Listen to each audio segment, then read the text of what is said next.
Kelanjutan ayat, wa man adlamu mimman mana'a masajidallah, dan siapa orang yang lebih zalim dibandingkan orang-orang yang telah melarang masajidallah ayut karafiha ismuhu wa safi kharabiyah.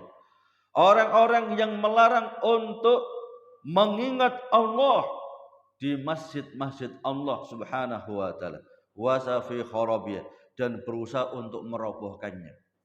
Ya. Allah berfirman, ini istifham ingkari. Ya. Pertanyaan yang sebagai bentuk pengingkaran. Siapa orang yang lebih zalim dibandingkan orang yang melarang orang lain di dalam masjid-masjid Allah untuk mengingat Allah, bahkan mereka berusaha untuk merobohkannya. Ulaika ma kana lahum ayyadkhuluha illa khaifin. Mereka tidak pantas untuk masuk ke dalam masjid-masjid Allah illa khaifin, kecuali harus dalam keadaan takut. Lahum fid dunya hizun, bagi mereka di dunia kehinaan. Walahum fil akhirati adzabun adzim, dan bagi mereka dalam akhirat adab yang sangat pedih. La ahada adlamu minal ladzina mana'u dzikrallah fi masajid min iqamati shalah wa tilawatil Qur'an wa nahwi dzalik. Tidak ada orang yang paling zalim, tidak ada orang yang lebih zalim melebihi orang-orang yang berusaha dan melarang untuk mengingat Allah di dalam masjid-masjid Allah Subhanahu wa taala. Melarang untuk menegakkan salat dalam masjid, melarang untuk baca Al-Qur'an di dalam masjid, melarang untuk ta'lim. Ya. Jadi orang-orang yang ketika ada ta'lim, kajian sunnah, ya, dihalang-halangi. Ini kata Allah bahwasanya waman adlamu mimman mana'a masajidallah. Siapa orang yang lebih zalim dibandingkan orang ini, ya, yang mereka melarang untuk diingat Allah Subhanahu wa taala di dalam masjid-masjid Allah. Ya. Maka hendaklah orang-orang yang biasa berbuat semacam ini bertaubat kepada Allah. Ya, bertaubat kepada Allah dengan taubatan nasuha. Mengapa? Kalau dia tetap dalam keadaan semacam ini, kata Allah, dihinakan di dunia, bahkan nanti hina nanti di yaumil kiamah. Kan berapa banyak itu, ya, kajian sudah kumpul jamaah 5.000, sudah kumpul jamaah 10.000 dibatalkan. Ya. Hanya dibatalkan oleh 10 orang, 40 orang, ya.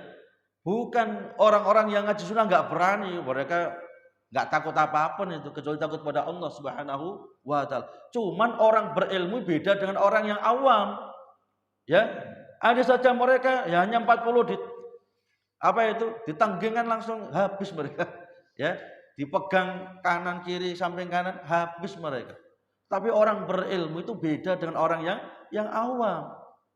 Bagaimana mungkin hanya 40 menghadapi orang 5.000, kan enggak mungkin mampu. Tapi tentunya orang yang ngaji lebih ngerti. Ya, ini kalau diikuti, ya, orang-orang yang awam semacam itu diikuti, kita ikut awam juga itu. Ya.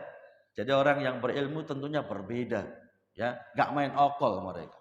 Mereka mainnya dengan akhlak, ya, dengan budi pekerti, dengan penjelasan ilmiah. Itulah orang-orang yang berilmu, ya. Berapa banyak yang semacam itu, ya. Bahkan masjid sampai diinjak-injak dengan sepatu, dengan sandal mereka, ya. Ini mereka yang berbuat semacam harus bertaubat kepada Allah. Kalau tidak, mereka dihinakan nanti di dunia, mungkin mendapatkan su'ul khatimah. Bahkan nanti akan dihinakan di yaumil kiamah. Karena termasuk berzikir kepada Allah adalah menuntut ilmu. Nabi kita Muhammad SAW telah bersabda dalam hadis riwayat Imam Muslim, "Idza marartum bi riyadil jannah farta'u." Kalau kalian melewati taman-taman surga, singgahlah kalian. Ya, kata Nabi kita Muhammad SAW memberikan wasiat pada para sahabat, apabila kalian melewati, ya, taman-taman surga, farta'u, singgahlah kalian. Ya, ikuti. Qalu wa ma riyadul jannah ya Rasulullah? Ya Nabi, apa yang dimaksud dengan taman-taman surga di dunia ini ya Rasul? Qala majalisud dzikri. Majlis zikir. Qala Imam Qatadah, berkata Imam Qatadah, majalisul halal wal haram. Majelis yang di situ dijelaskan tentang yang halal dan yang haram. Bagaimana ibadah, ya, bagaimana kita beribadah yang itu diwajibkan oleh Allah, yakni dengan cara mentauhidkan Allah, betul-betul hanya menyerahkan ibadahnya kepada Allah. Jangan sekali-kali beribadah kepada selain Allah. Itu kan dijelaskan tentang yang halal dan yang haram itu. Dan ini yang paling utama, ya, karena itu hak Allah, hak mutlak Allah, nggak bisa tawar-tawar itu. Kata Nabi kita Muhammad sallallahu alaihi wasallam, haqqullah 'alal ibad ayya'buduhu wa la yusyriku bi syai'ah. Hak mutlak Allah kepada hambanya, ada hamba supaya mereka menyembah hanya kepada Allah, tidak boleh kepada selain Allah, ya, dan jangan sekali-kali mensekutukan Allah. Wa haqqul ibad 'ala Allah, dan hak hamba setelah dia mentauhidkan Allah, tidak berbuat syirik kepada Allah, alla yu'adzibahum, Allah enggak akan menyiksa mereka nanti di yaumil qiyamah. Jadi yang bisa menyelamatkan kita ketika kita berbuat, ya, beribadah hanya kepada Allah, mentauhidkan Allah, memurnikan ibadah hanya untuk Allah, dan menjauhkan dari semua bentuk kesyirikan kepada Allah. Makanya Allah berfirman, walladzina amanu walam yalbisu imanahum bidzulmin ulaika humul amnu wa hum muhtadun. Allah telah berfirman, orang yang beriman dan tidak mencampur imannya dengan kezaliman. Yang dimaksud kezaliman adalah syirik. Makanya kita dalam belajar Al-Quran harus pakai tafsirnya supaya nggak salah tafsir, ya. Orang yang beriman dan tidak mencampur imannya dengan kesyirikan, kata Allah, ulaika humul amnu, mereka lah orang yang dijamin aman nanti di hari kiamat, nggak akan masuk neraka, mereka akan masuk surga. Wahum muhtadun, dan mereka lah orang-orang yang betul-betul mendapatkan hidayah Allah Subhanahu wa ta'ala.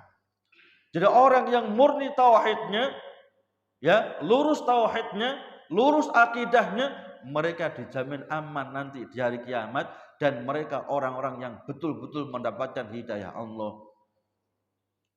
Ya, mengapa?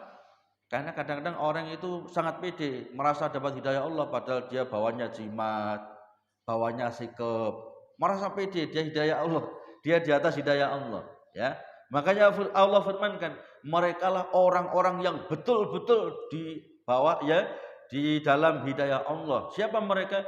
Yang memurnikan tauhid dan jauh daripada syirik.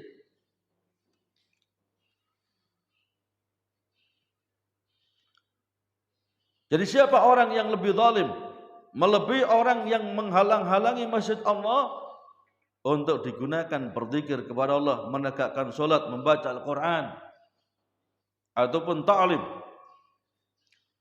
Wajadtu fi tahribiha bil hadmi awil ighlaq, dan mereka berusaha untuk merobohkan masjid-masjid Allah ataupun menutup masjid-masjid Allah, ya.